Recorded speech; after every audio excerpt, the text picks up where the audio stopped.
अब प्रोग्राम को आगे बढ़ाते हुए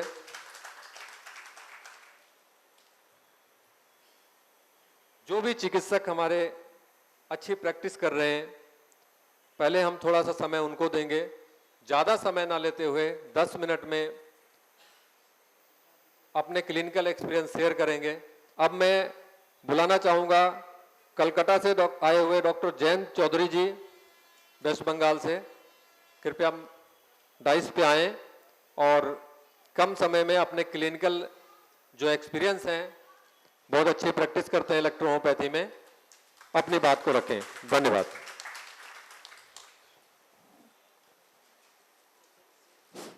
आप सभी लोगों से एक अनुरोध है हमारा, कुछ देर के लिए अगर अपने मोबाइल्स को साइलेंट मोड में कर लें तो बेहतर होगा। धन्यवाद।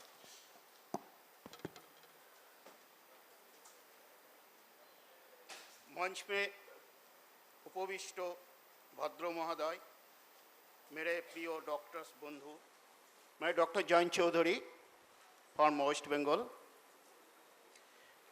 मैं आपको एक बात बोलूँगा, इलेक्ट्रो होम्योपैथी मैं 1989 से प्रैक्टिस कर रही हूँ, लेकिन आज तक मेरा क्लिनिक में मैं 10 से ज़्यादा डाइल्यूशन यूज़ नहीं किया था। क्यों? बड़ा बड़ा साइंटिस्ट से मेरा मुलाकात हुआ, जिनको साथ बातचीत हुआ, जे स्पेजोरिक जो मेडिसिन होता है वो जितना तक पार्टिकल्स मिलता है उतना तक की आप ऑर्गन में काम करता है।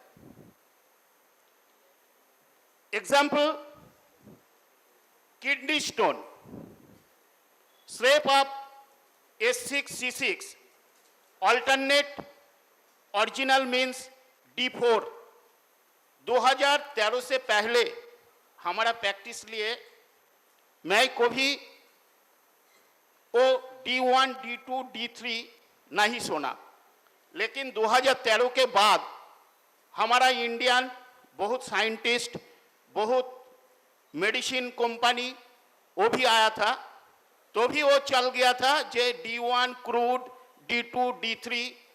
ये आपको ये दिमाग में आ जाएगा तो आप प्रैक्टिस में आगे कोई बढ़ नहीं सकते। क्यों? जे कंफ्यूज हो जाते हैं, जे D1, D2, D3 हम क्यों यूज करेंगे? आप सिर्फ D4 के ओरिजिनल मान लेते हैं, उसी का बाद आप D5 अभी बोलेंगे सब। हम लोग जो भी प्रैक्टिस करते हैं तो 1 डाइल्यूशन को भी आप VM कुलकर्णी किताबी पढ़ाई किया था तो वो भी देख सकते हैं। वो माने डाइल्यूशन 3 से ज़्यादा यूज नहीं किया था। और एक बात, आप तो सब जानते हैं ये डिजीज कैसे आते हैं, कारण क्या है, कॉज क्या है, सिम्टम क्या है, आप सब लोग जानते हैं, उसको हम नहीं बोलेंगे। लेकिन सिर्फ ये बोल सकते हैं जे आप लोग सिर्फ ये जान लीजिए जे हमारा स्पेजोरिक मेडिसिन जो भी ओरिजिनल स्पेजोरिक मिलता है तो आपको D10 तक ही काम करेगा, उसको ज़्यादा काम नहीं करेगा। लेकिन ज़्यादा काम करेगा तो देखिए, मैं एक YouTube क्लास देखता है, उसका नाम बोलेंगे, उसका नाम है मोनिश पथिडर। तो वो बोलता है आप ये लाख डाइल्यूशन दे दो। तो क्यों? ये तो भाई इलेक्ट्रो होम्योपैथी मेडिसिन है। इलेक्ट्रो होम्योपैथी मेडिसिन जो भी ओरिजिनल स्पेजोरिक होता है तो वो डाइल्यूशन लाख वो काम नहीं करता है आपको ऑर्गन में। ये आप अच्छा से जान लीजिए। और मेटी का सिद्धांत अनुযায়ী, मेटी का जो सिद्धांत था वो डाइल्यूशन 5 तक गया था। मेटी का ओरिजिनली किताबी पढ़िए, अभी मोरिया सर कुछ किताबी लिखा है, उसको किताबी में वो डिटेल्स एवं एक मेडिसिन सिंगल मेडिसिन आप यूज कर सकते हैं। सिंगल मेडिसिन यूज करेगा तो अच्छा रिजल्ट आपको मिल सकते हैं। क्यों?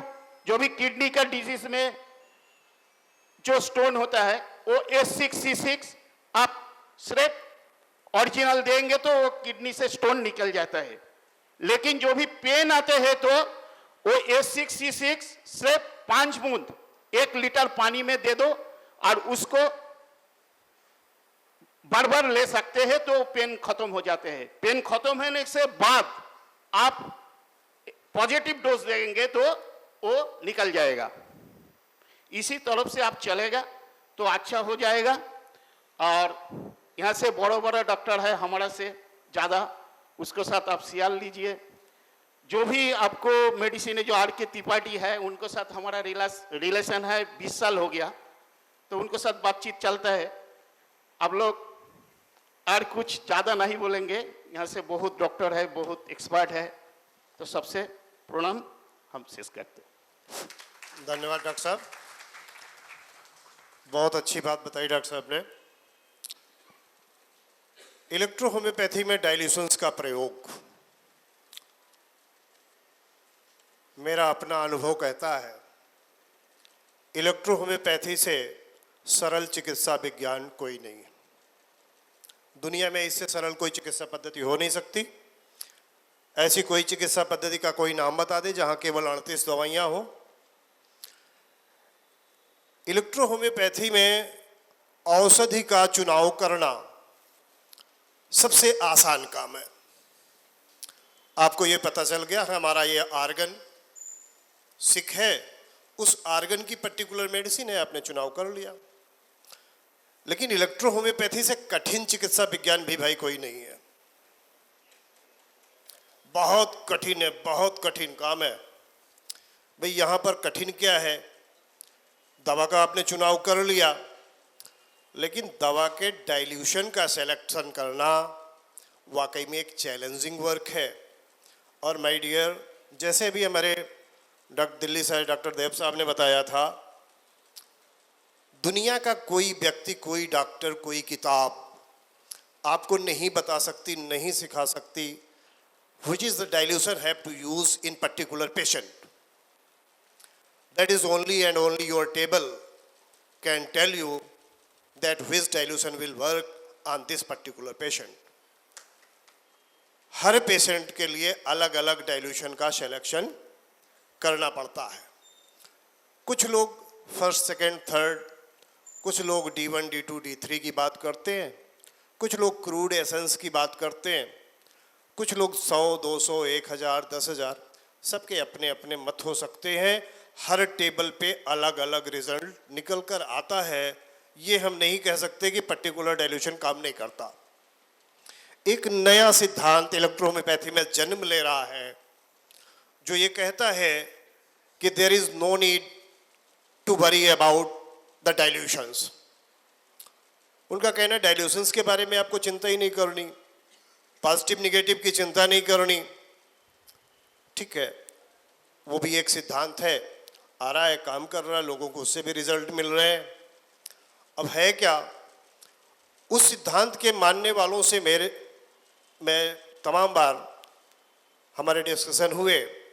जैसे अभी डॉक्टर साहब ने कहा कि किसी पेशेंट को आपने H6C6 ओरिजिनल डाइल्यूशन में दे दिया।